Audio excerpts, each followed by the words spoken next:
के बाद हमने जो दर्शनों के ऊपर अध्ययन किया था, चौथे अध्याय का, उसके सूत्रों के ऊपर भी देखने का समय अनुसार मैं प्रयास करूंगी। वहाँ इस मंत्र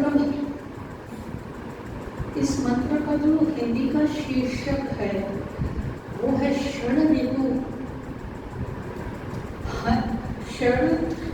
रिपु अनंत दमन कर्ता इंद्र। ये 6 विकार हैं। 6 हमारे अंदर कैसी वृत्तियां होती है जिनसे हमारा पतन होता है, उनका दमन करना। इंद्र यहाँ जीवात्मा के लिए आया है कि हे इंद्र, हे जीवात्मा, तू उनका हनन कर, तेरे अंदर वो सामर्थ्य है। पहले उन 6 वृत्तियों का थोड़ा सा हम परिचय कर देते हैं ताकि हमें मंत्र समझने में सरलता है कि जो भी हम कार्य करें, मेरा यही प्रयास होता है कि उसके अंदर जो शब्द है, जो वाक्य है, जो उसकी मॉरल है, जो वहाँ से हमें सीखने को मिल रहा है, तो उसकी नींव है ना, वो थोड़ी हमारी पक्की होनी चाहिए। तो अगर इस तरह से हम जानने का प्रयास करेंगे तो ये वेद मंत्र भी हमें सरलता से परमपिता परमात्मा के ओर ले चलेंगे और अपने लक्ष्य में सहयोग करेंगे। तो सबसे पहले आता है काम। काम, क्रोध, लोभ, मोह, मद, मत्सर, ये 6 किस तरह से पशु वृत्तियां हमारे अंदर होती है। तो थोड़ा सा समझते हैं काम को। जो वासनाएं अनादि काल से, प्रवाह चक्र से, जब से ये सृष्टि बनी है तब से ये हमारे अंदर वासनाएं, कामनाएं चलती रहती है। जीवात्मा जब प्रमाणों से अर्थ की सिद्धि करता है तो उसके बाद ही यह प्रयत्न करता है, इच्छा करता है कि मैं क्या छोड़ूं और क्या अपनाऊं। तो ये कामनाएं क्या होती है? ये कामनाएं हमारी इच्छाएं ही होती है। अब ये इच्छाएं अच्छी भी होती है और ये इच्छाएं हमारी बुरी भी होती है। योग दर्शन में भी आया है कि नदी की तरह वो धाराएं हमारे हृदय से अंदर से निकलती है। एक धारा होती है इच्छाओं की, कामनाओं की, जो पाप की ओर ले जाती है, और ये इच्छाएं, कामनाएं, उनकी धाराएं जो है वो पुण्य की ओर ले जाती है। पाप वाही को तो वहाँ सरल सीधे शब्दों में भाष्यकार ने कहा है कि हमें बंद कर देना, रोक देना है, उनके प्रवाह को आगे बढ़ने नहीं देना है। दार्शनिक भाषा में हम क्लिष्ट और अक्लिष्ट वृत्तियां भी इसको कह सकते हैं। दूसरा है जो वृत्ति आएगी वो क्रोध। दूसरों के साथ आवेशपूर्ण आचरण करना। जब व्यक्ति को क्रोध आता है तो उसको समझ नहीं पड़ती है, वो आवेश में आ जाता है और दूसरे की हानि कर देता है। इसके लिए आगे से विस्तार में मंत्र में बताने का प्रयास करेंगे, क्योंकि आज जितने भी कथाकार हैं, जितने भी हमारे धर्म के ठेकेदार हैं, वो इस तरह से क्रम से, जो इस तरह से शब्द हैं जो हमारे दिनचर्या में हम प्रयोग करते हैं, उनकी परिभाषाएं नहीं बताते हैं। पाप की, पुण्य की, वो सिर्फ कहते तो है क्रोध नहीं करना चाहिए, पाप नहीं करना चाहिए, पुण्य करना चाहिए, लेकिन क्या वो क्रम से उस तरह की जो हमारी विद्या, जो परंपरा से ऋषि दयानंद ने अभी भी हमें लिखकर बता दी है कि कैसे हम उस विद्या को पढ़ें और हम धीरे धीरे उसमें आगे बढ़ते जाएंगे तो योग में हमें लाभ मिलेगा। तो इस तरह से अगर नहीं पढ़े हैं, गादी ऋषि होकर बैठे हैं, तो कथाओं के तो करोड़ों करोड़ों कमा लेते हैं, लेकिन हमारे पास वो सच्चा और सही ज्ञान नहीं आ पाता। अगर अभी एक शास्त्री जी हैं, उनसे किसने प्रश्न पूछा था कि लहसुन प्याज क्यों नहीं खानी चाहिए। मेरे ख्याल से सबने सुना तो होगा, है ना। तो अब उनके पास पढ़ते तो उत्तर भी आता ना, क्रम से पढ़े होते और उसकी विशेषताएं पढ़ी होगी, लहसुन की विशेषताएं पढ़ी होगी, प्याज की विशेषताएं पढ़ी होगी, कहाँ प्रयोग है, कहाँ उसका निषेध है, कहाँ उसका विधि विधान है, आयुर्वेदिक में कैसा लिखा हुआ है, कैसे खाना है, कैसे पीना है, कैसे प्रयोग करके हमें अपने आप को उससे स्वस्थ भी बनाना है। अब ये पता न होने के लिए इतनी गंदी और वायात बात लिख दी कि मुझे तो यहाँ बोलने के लिए भी शर्म आ रही है कि ये राक्षसों की मलमूत्र है, उसमें से बनती है। और ऐसा तो नहीं, हमारे पास तो खुद का फार्म है, हम तो ये लहसुन प्याज सब लगाते हैं, तो हमें पता है कि ये औषधियों की तरह से प्रयोग करने में हमें कितना लाभ मिल सकता है। तो कहने का मेरा सिर्फ अभिप्राय इतना है कि बताते तो अच्छा ही है, ऐसी कोई बात नहीं है, लेकिन उसको खुल करके, उसको समझा करके वो ही बता सकेगा जो केजी से लेकर अल्फाबेट सीखेगा, उसको टेबल से सीखेगा, ए फॉर एप्पल से सीखेगा, तभी तो शब्द बनाकर वाक्य रचना करते हुए उसको प्रसंग अनुसार कैसे लेना है, आगे पीछे की बातों को समझ करके कैसे पकड़ते जाना है विषय को, उसी तरह वो वहाँ नहीं ले सकते। तो थोड़ा थोड़ा हमें ये भी समझना आना चाहिए।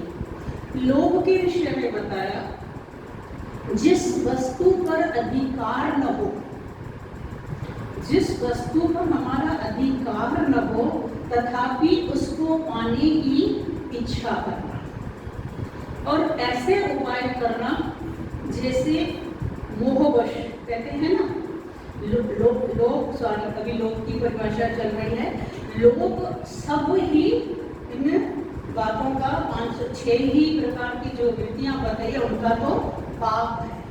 ये लोग से ही सारी वो अंदर से पैदा होती है।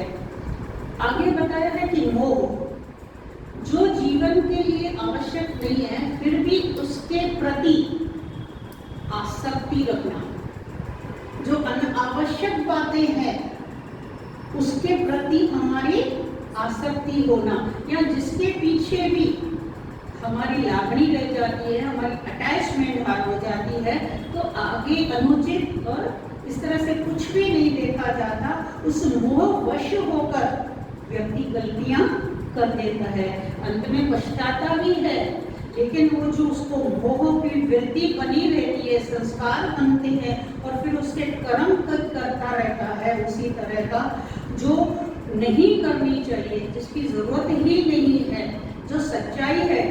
अगर बेटे बच्चों के अंदर कोई बुराई है तो उसे समझाना चाहिए या नहीं, या उसे हटाना चाहिए या नहीं, कुछ लोग नहीं करते हैं।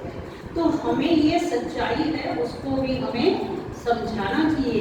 ये मोह नहीं होना चाहिए कि मेरे बच्चे रात को देर से सोते हैं, चलो सुबह तक पड़े रहे। अरे ये तो राक्षस वृत्तियां हैं, सूरज आ रहा है, सारी जो हमें दे रहा है शक्तियां वो तो उसको मिल ही नहीं रही है, कितना अंधा मोह हो जाता है। ऐसे बहुत सारी होती है, खाने में भी होती है, छेही में आती है, रूप रस गंध स्पर्श कहीं भी आ सकती है, तो ये अनावश्यक होता है। तो इस मोह को भी हमें समझना चाहिए कि क्या मेरे लिए ये जरूरी है, इसके लिए इस तरह का सहयोग करना ये गलत है, फिर भी क्या मैं इसका सहयोग दे रहा हूँ। कोई पार्टी हो, कोई संस्था हो, कोई ऑफिस हो, कहीं भी हो, तो हमें उस तरह से ध्यान देना चाहिए। मध्य के लिए बताया अहंकार, घमंड अथवा रूप सौंदर्य का हो, यौवन का हो, पौरुषीय बल होता है आदि, ये कारण होते हैं। इसके कारण व्यक्ति को क्या हो जाता है, मद मतलब अहंकार में आ जाता है। जब इसके पास ऐसे कारण होते हैं, कोई सत्ता होती है तो सत्ता के कारण भी वो अहंकार में आ जाता है, मद हो जाता है। एक एग्जाम्पल देते हैं कि हाथी के मस्तिष्क के बीच में एक ऐसा तरल पदार्थ होता है कि जिसके कारण वो हाथी हमेशा मद में रहता है, मतलब हमेशा मस्त रहता है। आपने देखा होगा हाथियों का झुंड या ऐसे कभी जहाँ कहाँ जाते हैं तो इतने मद में मस्त रहते हैं, तोड़ फोड़ क्या भी कुछ भी उनके आगे आया, ऑटो उड़ा कर दी, गाड़ी को उड़ा कर दी, घर को बर्बाद कर दिया, मतलब वो मद उनके अंदर शरीर में हमेशा रहता ही है, मात्रा उनकी वो उसके मस्तिष्क में होते, ऐसा सुना है। बाकी पूरा प्रमाणों से अभी मुझे इतना पता नहीं है, लेकिन जो शास्त्रों में सुना है तो शास्त्रों की बात ऐसा लगता है कि वेद तो नहीं, कहीं भी ऋषि ने कहीं लिखा होगा, तो वो मत वाला पदार्थ उसके ऊपर हावी हो जाता है। इसके बाद वो उचित अनुचित का ध्यान नहीं रख सकता। मत्सर के लिए बताए, दूसरों की परिस्थिति अथवा उन्नति देखकर ईर्ष्या द्वेष की भावना को उत्पन्न करना, ये होता है मत्सर। तो ऐसे ऐसे धीरे धीरे हम इन शब्दों को जानेंगे कि जो ऐसी प्रवृत्तियां है तो क्या मेरे अंदर है क्या, तो कैसे मैं उनको धीरे धीरे हटाते जाऊं। तो ये जो इस तरह की पशु वृत्तियां इनको कहा गया, वेद के उस मंत्र में, जो मैं मंत्र आपको बताने वाली हूँ, उस मंत्र में अथर्ववेद का मंत्र है, निषेध में भी आया है कि ये सारी जो है ना पशुओं में होती है, इंसानों में नहीं होनी चाहिए। ईश्वर ने तो कहा है मनुर्भव, ये पशु वृत्तियां तो त्याज्य है, ये तेरे अंदर नहीं होनी चाहिए, ये तो योग में बाधक है, इन बाधकों को हटाना ही है। तो ये पशु वृत्तियां किन किन पशुओं में होती है उसके लिए ये मंत्र आया है। उलुकयातम शिशुकयातम शिव्यात उत्तर लोकयातम सुपर्णायातम गृधयातम आदि और उसका आधा और मंत्र है दृश्यते एव ब्रह्मण वृक्ष इंद्र। ये 6 पशु ऐसे हैं जिनके अंदर एक एक वृत्ति होने पर कैसे वो हमें समझाने के लिए बता रहे हैं कि ऐसी अगर वृत्ति हमारे अंदर होगी तो हमारा तो विनिष्टि हो जाएगी, हम कभी भी अपने लक्ष्य की ओर नहीं जा सकेंगे। तो उल्लू का याद आता है, तुम उल्लू के समान आचरण करो। उल्लू को क्या अच्छा लगता है? प्रकाश के अंधकार, इसको हाथ ऊपर करो। उल्लू जो पक्षी होता है उसको प्रकाश अच्छा लगता है या अंधकार? अंधकार। तो कहते हैं कुछ लोग जो होते हैं उल्लू की तरह आचरण करते हैं, उनके पास जाओ, ज्ञान की बातें बताओ, अच्छी तरह खोल करके समझाने का प्रयास करो, तो वो वहां से तो उठ ही जाता है, क्योंकि उसको उसके साथ घृणा है। कहते छोड़ ये बातें तो साधु संत करते हैं, बुढ़ापे में करेंगे, अभी जवानी में कौन करेगा। मतलब उसको उल्लू की तरह वो अंदर ऐसी ही वृत्ति हो जाती है कि वो प्रकाश, उस ज्ञान की इच्छा तो वो रखना ही नहीं चाहता। और किससे प्यार है? अंधकार से।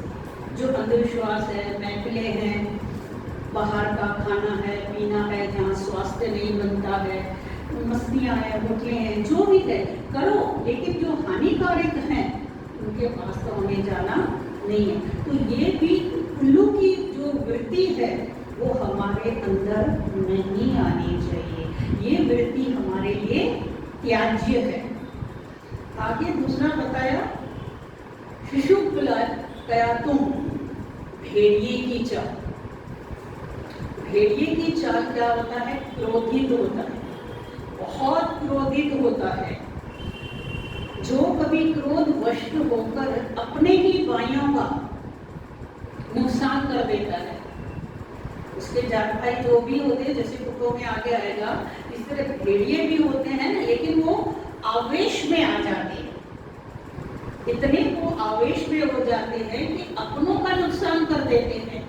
और जो कोई इसको थोड़ा सा रोटी खिला देता है या कुछ ऐसी कोई चीज दिखा देते हैं तो उनके तरफ वो देखता ही नहीं है।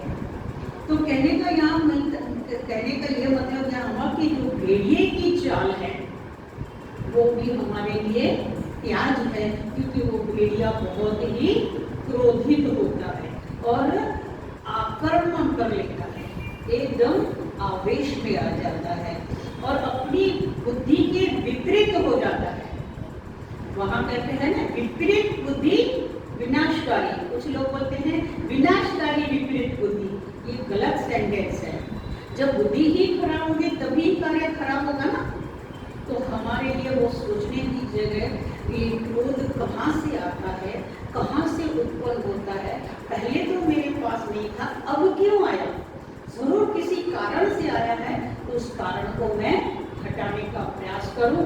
जैसे मुझे वो क्रोध ना है, मैं आवेश में ना हूं और तात्कालिक कोई ऐसा निर्णय मैं ले लूं जिससे मुझे हानि न हो जाए। तो ये वृत्ति भी पशु की है, हमारी नहीं है, वो भी वृत्ति हमारे लिए त्याज्य है।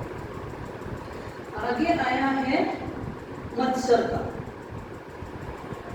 स्वायत्तम वो कुत्तों की, कुत्ते जैसा आचरण यानी व्यवहार करना, नहीं स्वायत्तम कुत्तों जैसे व्यवहार करना मतलब ईर्ष्या और कुत्तों की तरह आपस में लड़ना। कुत्तों को देखा है ना, जब अपने दूसरे कुत्ते को देख लेता है तो वो एकदम दूसरे कुत्ते को झपट लेता है, अपने जाति को नहीं सहन करता है। और अगर रोटी भी खाता है ना, उसको रोटी भी आप दोगे ना तो पास में बैठा होगा ना दूसरा कुत्ता, उसको नहीं देगा। अभी किसी ने बोला कि मैं बाइक से जा रहा था तो मुझे कुत्ते ने काटा, मैं पास में बाइक से क्रॉस हो रहा था और वो मैंने बोला कि ऐसे कैसे काटा, तो बोले उसको तो खाना खा रहा था। मैंने ये सबसे बड़ी बात होती है, कहते हैं कि जब कुत्ता खाना खाता रहता है ना, उसके आसपास में भी नहीं मतलब भटकना, क्योंकि उसको ऐसा लगता है कहीं ये मेरा छीन नहीं, और अगर एक्स्ट्रा होता है तो छुपा के ही रख देता है, अपने भाइयों को कभी भी नहीं देता। चौथा आता है,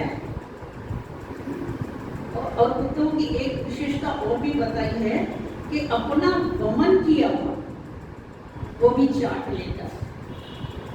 ये कुत्ते की वृत्ति है। तो हमें इंसानों को बताया गया है कि आपने जो व्रत लिया है, आपने जो संकल्प किए हैं, उनको छोड़ देना और फिर वापस से वही करना। तो ये तो कुत्ते की वृत्ति की तरह है, हम चाट रहे हैं और क्या कर रहे हैं, गलत बातें भी कर रहे हैं। तो बोलते हैं ये वृत्ति, ये आचरण हमारा नहीं है। ये किस पशु का है? कुत्ते के पशु का। आगे चौथा बताया है कोकयात्म, चिड़िया जो काम वासना के अधीन होती है। तो कभी कभी मनुष्य के अंदर भी ऐसे भयंकर कामना वासना आ जाती है कि वो दूसरों को भी नुकसान करा देता है, या कैसे भी करके, कुछ भी करके, उचित अनुचित करके भी उसको वो प्राप्त कर लेता है। देखते हैं आप कितने बलात्कार हो जाते हैं थोड़ी सी सुख के लिए, थोड़ी सी इंद्रियों के भोग के लिए, फिर हम सारी जिंदगी जेलों में पड़े रहते हैं, लेकिन उनको पता भी नहीं चलता कि हम लोग क्या कर रहे हैं, मर्डर कर देते हैं। तो ये काम वासना भी बहुत ही भयंकर है, इसे भी हमें थोड़ा सा समझना चाहिए। काम वासना सिर्फ केवल ये नहीं है कि ब्रह्मचर्य का पालन है, और भी बहुत सारी कामनाएं, इसकी इच्छाएं इसके अंदर आ जाती है। जो मैंने बताया कि पाप वृत्तियों को रोक देना, जो पाप के लिए होती है उन सबको रोक देना, ऐसी इच्छाएं, क्लिष्ट वृत्तियों को उनको हमें धीरे धीरे नष्ट करना है, और वो हमारी नहीं है। ऐसे संस्कार हमारे नहीं होने चाहिए। पांचवा आता है सुप्राणायातुम, बाज की चाल। बाज भी मत रहता है, नशा करता है, मतलब नशे में रहता है, वो भी अहंकार में रहता है। उसके पास भी समझता है कि मेरे पास बहुत ही ताकत है, मैं सारे ही इन पक्षियों को खा सकता हूँ, झपट सकता हूँ, मतलब वो भी बहुत ही अहंकारी हो जाता है।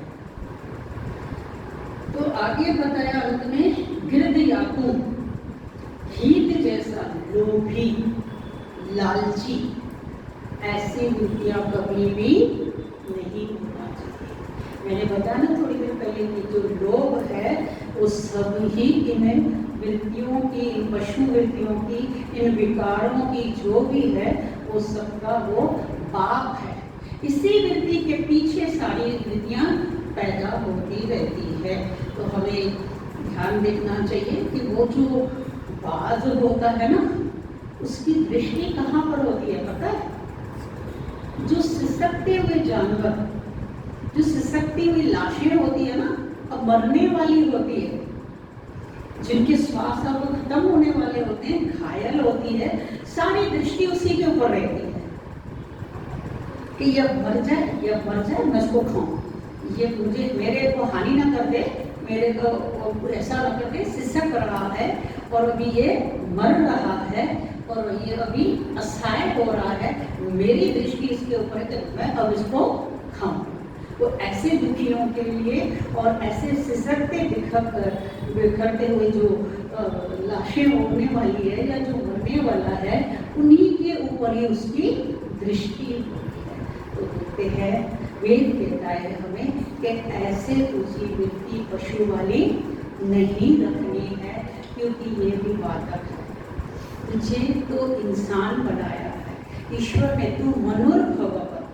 और आगे बताया कि आगे उस मंत्र का बाकी जो आधा भाग था, द्वेष एव प्रवणे रक्षः इंद्र, आधा थोड़ा सा एक लाइन बाकी है कि यहाँ उन्होंने बताया कि ये सारे राक्षस है। राक्षस क्या करते हैं? दूसरे की हानि करते हैं, दूसरों के लिए अच्छा ही नहीं सोच सकते। वो वृत्ति ही सारियां राक्षस है, वो तेरे लिए नहीं है। और ऐसे विचारों को, ऐसे बुद्धियों को तेरे अंदर से निकाल देना चाहिए कि जैसे तू ऐसा इंद्र है, तेरे अंदर जो पैसा में तुम बताई थी ना, प्रकाश करने वाला बल, चैतन्य शक्ति जो तेरे पास है, जो प्रकाश कराती है सब कुछ तेरे को, ऐसी जो तेरी अंदर वो आत्मा के अंदर शक्ति है, वो इंद्र हे जीवात्मा उस शक्ति से क्या कहता है? उस शक्ति से द्वेष देव मणि रक्ष इंद्र, अपनी रक्षा कर। कैसे? जैसे शिला, जैसे शिला होती है, पत्थर होता है, मिट्टी के डेगे को लगने से मिट्टी को चूर चूर कर देती है ना। और जो मिट्टी के बर्तन भी हो, अगर उसको पत्थर से या पत्थर से किसी से मारते हैं तो वो कण में बिखर जाती है। इसी तरह ही तेरे अंदर वो आत्मा का बल है। हे जीवात्मा, हे इंद्र, तू इन 6 ही पशु वृत्तियों से दूर रहे और अपने आप को जानने की प्रयास कर। और कहा कि षड रिपु दमन करता इंद्र, इसका शीर्षक हिंदी में यही दिया है। तो थोड़ा सा जो मेरे समझ में भी आएगा उसको मैंने प्रयास किया है लेने का। तो हमारे अंदर इन राक्षसों को कहीं भी जगह नहीं देना, एक कोने में रहे पड़े रहे नहीं, फिर कभी भी उठ सकते हैं। तो इन राक्षसों के लिए कोई भी जगह नहीं रखना। हम रामचंद्र के सेवक तभी ही कहलाएंगे, राम के सेवक तभी ही कहलाएंगे जब राम की जय तो करते हैं, लेकिन इन राक्षसों को भी हमें खत्म करना है। और हमारी वृत्तियाँ कैसी होनी चाहिए? ईश्वर की ओर जानी चाहिए। तो थोड़े से बाकी मेरे सूत्र रह गए थे लास्ट संडे, कुछ शायद ही मेरे आर्थिक फ्लाइट तक मैं निकल जाऊँगी, तो फिर थोड़ा लंबा समय हो जाएगा, गैप मिल जाएगा, आप सब लोगों के साथ मिलेगा, फिर देख लेंगे। तो मैंने बोला कि वो थोड़ा जाने माने हैं और बहुत इजी है और कई बार आपने सुने हैं, तो थोड़ा सा उनको भी पूरा करके समय अनुसार मैं इसको भी अपनी वाणी को फिर धीरे धीरे आधे घंटे 15-20 मिनट में समाप्त कर विराम दे दूँगी। ठीक है।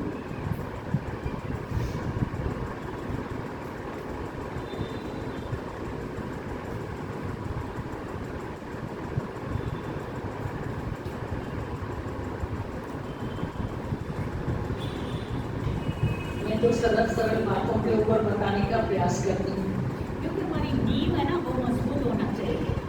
अगर हमारी नींव मजबूत होगी तो फिर टेबल्स आ जाएगी, ABCD आ जाएगी, भालुकुड़ी आ जाएगी, तो पढ़ने में, दर्शन पढ़ने या व्याकरण पढ़ने में फिर कोई देर नहीं लगेगी। तो हम ये जो अभी ग्रस्त में हैं तो उनको थोड़ा थोड़ा सा हम प्रैक्टिस करते रहें और संस्कृत को भी थोड़ा थोड़ा सीखते रहें, ताकि हम आर्ष ग्रंथों का अध्ययन कर सकें, उनसे हम लाभ ले सकें। ठीक है, तो हमने 15 सूत्र तक तो किया था चतुर्थी अध्याय का। अभी 16वां सूत्र उसी से कनेक्ट है। तद विस्मरणे अपि भेदीवत्। जी बता दीजिए कि सांख्य दर्शन के चौथे अध्याय। हाँ, तो हमारा जो प्रकरण, हाँ अच्छा, हमारा जो प्रकरण चल रहा था वो सांख्य दर्शन का चौथा अध्याय चल रहा था, जिसमें छोटे छोटे दृष्टांतों के माध्यम से हमारा विवेक कैसे पैदा हो। क्योंकि सब महात्मा, सब जो उपदेशकार हैं, जितने भी ऋषि मुनि हैं, हमारा साहित्य है, जो वेद है, ये सब कहते हैं ज्ञान का अर्जन करो। तो सबसे पहले हमें विवेक को पैदा करना है। विवेक कैसे पैदा हो, हमारे अंदर पहले रुचि भी तो पैदा होनी चाहिए। बच्चे को जब पढ़ाने लगते हैं तो उसको कितने प्रॉफिट बताते हैं कि बेटा पढ़ने से ये होगा, बेटा पढ़ने से आपको पैसे मिलेंगे, पढ़ने से फिर आप सुख सुविधाएं कर सकोगे। ऐसे जब थोड़े थोड़े उनको समझाने का प्रयास करते हैं तो हमारी रुचि भी पैदा होती है। तो ये दर्शनकार ने भी इस चौथे अध्याय में 32 सूत्र है, वो उन्होंने यही बताने का प्रयास किया है कि इन बातों को थोड़ा सुनो और उससे फिर चिंतन मनन करो, ध्यान लगाओ कि ये बातें जो कैसे हमारे साथ दृष्टांत है, जो साध्य को साधने में, उसका अर्थ बताने में बहुत सारा हमें सहयोग कर सकता है। पूरा की पूरा तो हमें वो दृष्टांत सहयोग नहीं होता, लेकिन कुछ बात होता है जिससे हमारा विवेक उत्पन्न हो सके। तो कहा, व्रत और नियम को भूल जाने पर मुमुक्ष व्यक्ति को हानि उठानी पड़ती है। कैसे? मेंढकी के समान।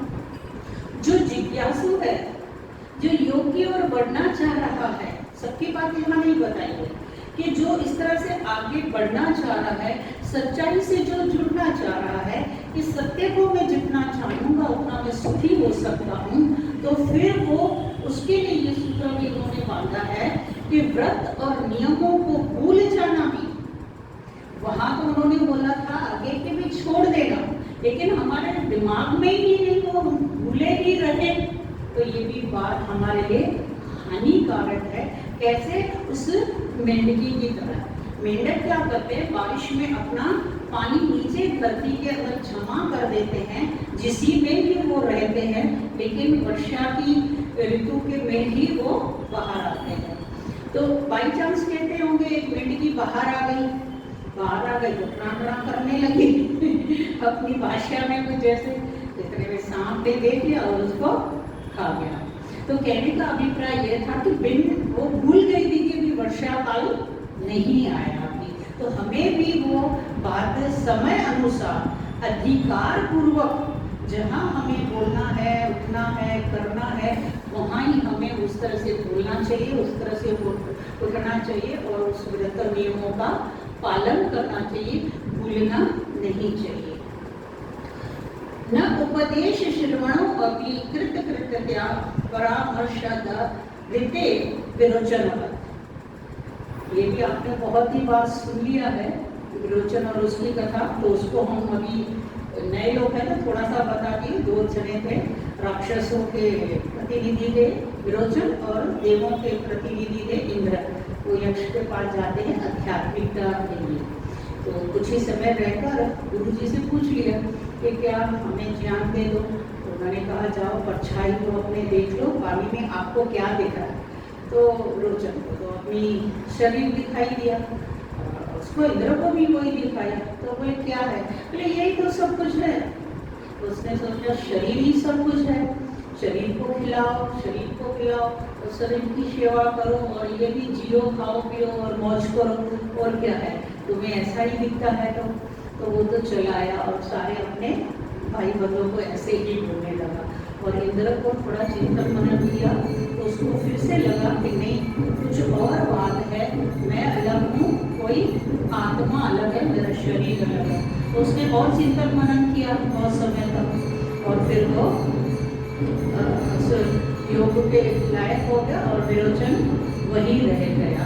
तो आगे बताते हैं दृष्टत्व इंद्रस्य, उन दोनों में से मतलब इंद्र और विरोचन में से इंद्र में मनन और निधिध्यासन देखा गया, इसलिए उसको सफलता मिली। जो खाली सुनता रहेगा उसको थोड़ी सफलता मिलेगी।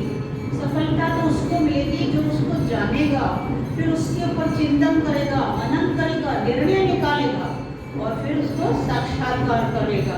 हाँ, ये चीज सही है, वरना मुझे पता नहीं था, अब यथार्थ ज्ञान हुआ है। इस तरह मेरा विवेक को मैं प्राप्त कर सकता हूँ, मतलब अब मैं आगे बढ़ सकता हूँ इस तरह से हमें बातों को सुनने से।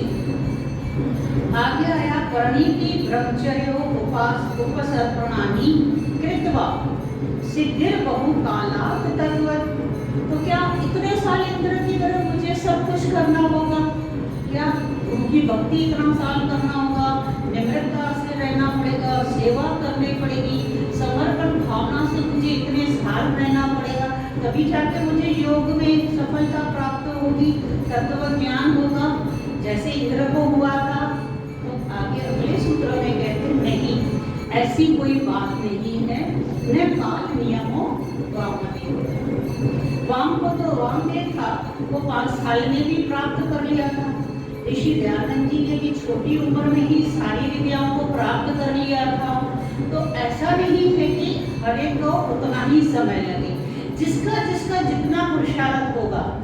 ब्रह्मचारी से सीधा संन्यास लो, या वाया जाते रहो, गृहस्थियों में बैठो, माइनस करो, फिर मल्टीप्लाई करो वानप्रस्थ में, फिर डिवाइड करो जो भी आपकी इच्छा है, सारे ही मैक्स आपने आपके खोल के रख दिए हैं ईश्वर ने। तो ऐसा कोई बात नहीं है कि हमें इतने साल भी लगे, हम जल्दी भी जा सकते हैं। हम उसी तरह ही ईश्वर के आज्ञाओं का पालन करते हुए इस तरह भी हम जल्दी पहुंच सकते हैं। तो आगे बताया इतर लाभे अपि आवृत्ति पंच योगिनो योग्यतो जन्म श्रुति। कुछ 5 अग्नियों के बारे में वहाँ भी बताया गया है कि किस तरह से हम लोग धीरे धीरे उनको करते करते कैसा समय लगता है। उसी समय से हम अगर करते रहते हैं तो थोड़ा ज़्यादा तो समय लगेगा। जैसे यश करते हैं, एक एक आहुति होती है, परिक्रमा देनी होती है, आगे पीछे की आहुतियाँ देनी पड़ती है, जो भी है समय तो लगेगा। बिल्डिंग बनाते हैं तो एक दिन सारे संसार के लोग भी मिलकर बिल्डिंग नहीं बना सकते, क्योंकि उसको पानी भी देना पड़ता है, 15 दिन छत को छोड़ देना पड़ता है। तो उस तरह से जो भी चीज़ें होती है ऐसा नहीं हो सकता है, थोड़ा तो समय लगता है। आगे बताया व्रतस्य हे हान उपाय दो उपादानम अंश शीर्षक। ये भी आपने कई बार मेरे से भी सुना है, बीच बीच में प्रसंग अनुसार आता था कि हंस के समान बनना है। हंस की चोंच में जो है वो ऐसी ही होगा जिसको दूध में डिबोने से ही पानी अलग हो जाता है और पनीर अलग हो जाता है और वो पी लेता है। तो कहावत में आती है कि उसने उसको छाना, मतलब अलग कर दिया, गलत बातों को उसने छोड़ दिया और अच्छी बातों को उसने ग्रहण कर लिया। अब हमारा विवेक यहाँ कैसे जागे, ये हमारा चिंतन करना आपका होमवर्क है आप जब ये ऐसा होमवर्क करेंगे सुनी हुई बातों के ऊपर, तभी ही तो विवेक होगा। यहाँ तो दर्शनकार हमें उस सीढ़ी तक ले जाते हैं, यथार्थ ज्ञान तक। भाई ऐसी ऐसी चीज है, इसके गुण कर्म स्वभाव ऐसे ही हैं, आप प्रयोग करो और देख लो। तो चिंतन करो, मनन करो, प्रयोग करो और लाभ लो। लब्ध अतिशयोक्त योगात् तत्व। विवेक व्यक्ति तत्व ज्ञान के क्षेत्र में अतिशय योग्यता वाला हो जाता है।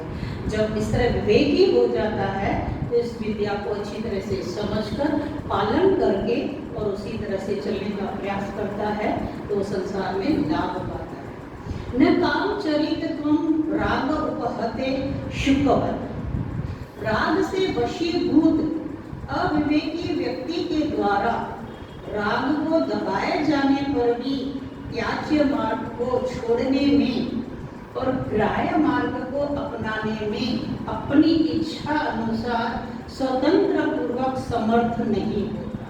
बहुत ही बढ़िया बात। जब तक इस मेरे ख्याल से इस सूत्र का आप चिंतन ज्यादा करोगे ना, तो अपने आप इन जो उत्पन्न हुई दिखाई हुई चीजें देख रही है और नष्ट होने वाले हैं, इस सिद्धांत को तो बहुत ही अच्छी तरह से समझ लोगे।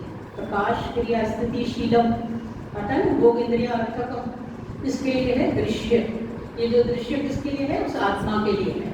तो आपको बहुत ही लाभ हो जाएगा कि कैसे हम राग के वश में होकर स्वतंत्र नहीं रह सकते, क्योंकि राग जो ऐसी चीज है, जैसे मैंने बताया ना कि मोह से भी ये अंधा होता है। राग ऐसा होता है, थोड़ा सा पतले बाल की तरह, उनमें डिफरेंस है कि वो कर ही डालता है। तो हमें उस राग के वश में होकर दब करके हम स्वतंत्र घूम नहीं सकते। कैसे? उसका दृष्टांत अच्छी तरह से समझाया। गुण योगात वद शुकवत। शुकवत मतलब जो तोता होता है उसके लिए आया है, अगले में भी आया। जीवात्मा अपने भोक्तापन के कारण राग रूपी पिंजरे में बंध जाता है। तो उसका स्वभाव क्या है? भोक्तापन। भोक्ता है ना, इंद्रियों के माध्यम से भोगता है और मुक्ति में ईश्वर के माध्यम से भोग करता है। तो ये इसके अंदर क्या है? भोक्तापन है। तो वो कैसे हो जाता है? जैसे तोता पिंजरे में रहकर और अब अभी इच्छा करे कि मैं आकाश में उड़ूं जैसे दूसरे पक्षी उड़ रहे हैं, तो क्या ये संभव है? नहीं, कभी भी नहीं, असंभव बात है। इसी तरह जीवात्मा तू भी अगर उस राग के वश में हो गया है तो कभी भी आजाद होकर अपनी इच्छा से कहीं भी विचल सकता नहीं है। जो चाहे वो करना हो वो नहीं कर सकता। बहुत सारे लोग कहते हैं, मेरे भाई भी नहीं थे सके, बहुत सारी ऐसे खूबियाँ भी थी, खामियाँ भी थी। तो जब मेरे साथ डिस्कस करते थे कि मैं ही थी छोटी सारे घर में से जो निकल पड़ी थी 47 में, तो वो बोलते थे पागल है तू, ईश्वर पूछेगा तूने क्या किया वहाँ जा करके, तो कुछ खाया ना पीछा, पिया ना किया ना ये किया, सबको छोड़ छाड़ कर जाके सबसे छोटी जंगलों में बैठी हुई है, ऐसे वैसे बहुत ही।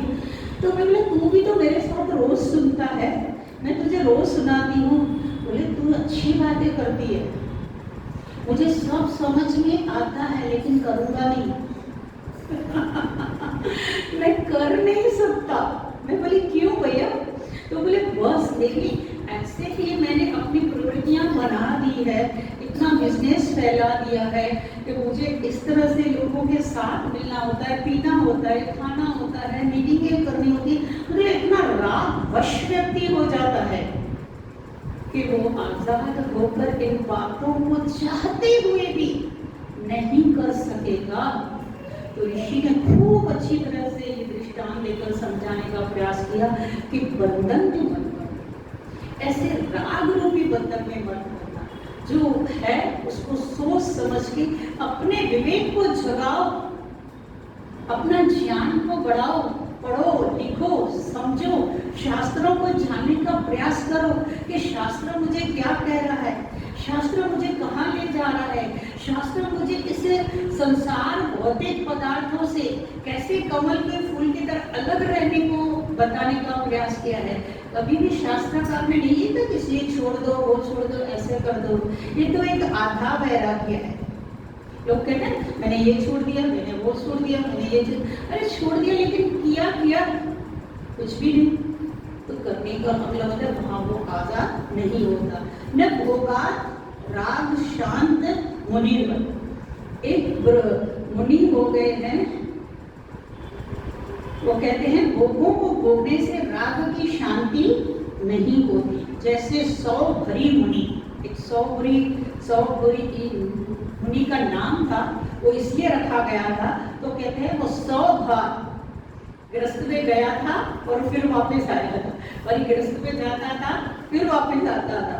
वो मछलियों को देखकर उसको ऐसा लगता था ये तो बहुत खुश है, अपने आप में कैसे मिल रही है, जिल रही है, खा रही है, पी रही है, मैं भी शादी करूँगा। जब वहाँ जाता तो गोगो में उसको सुख नहीं देखता, फिर वो ले लेता, आता फिर आश्रम में, फिर उसको कुछ ऐसा दिखाई देता, फिर उसको, तो लास्ट में सौ कोयरी मुनि ने भी ये कह दिया कि जो भोगों को भोगते हो उससे तृष्णा कभी भी शांत नहीं होगी।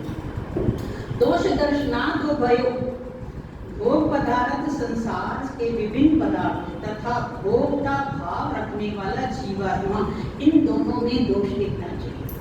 संसार में भी दोष देखना चाहिए और अपने भी दोष देखने चाहिए। हम भोगता है और हमारा जो भोग्य पदार्थ है कि जो जो उत्पन्न हुआ है वो नष्ट होने वाला है। मैं किससे ज्यादा प्रीत करूं, मैं किसकी आसक्ति रखूं, थोड़ा सा खाऊं, थोड़ा सा पीऊं, थोड़ा सा चलूं, थोड़ा सा आनंद में रहूं। ऐसे मैं भोगता तो हूँ, शरीर को चलाना है, इसके लिए उसके सात्विकी और स्वास्थ्य का ध्यान रखते हुए ऐसे अपने आप को, विवेक को झुकाते रहो, ऐसे आपका विवेक भी आगे बढ़ेगा। न मलिन चित्तस्य उपदेश बीज पिरोहो अजब, मलिन चित्त में उपदेश का बीज अंकुरित नहीं होता। वहाँ जो गलत होता है ना चित्त, जहाँ पर हमारे विकारों से भरा हुआ है, मानसिक शरीर से चित्त को हमने संसार की ओर लगा दिया है, वहाँ पर किसी भी उपदेश का असर नहीं होता बहुत सारे लोगों का।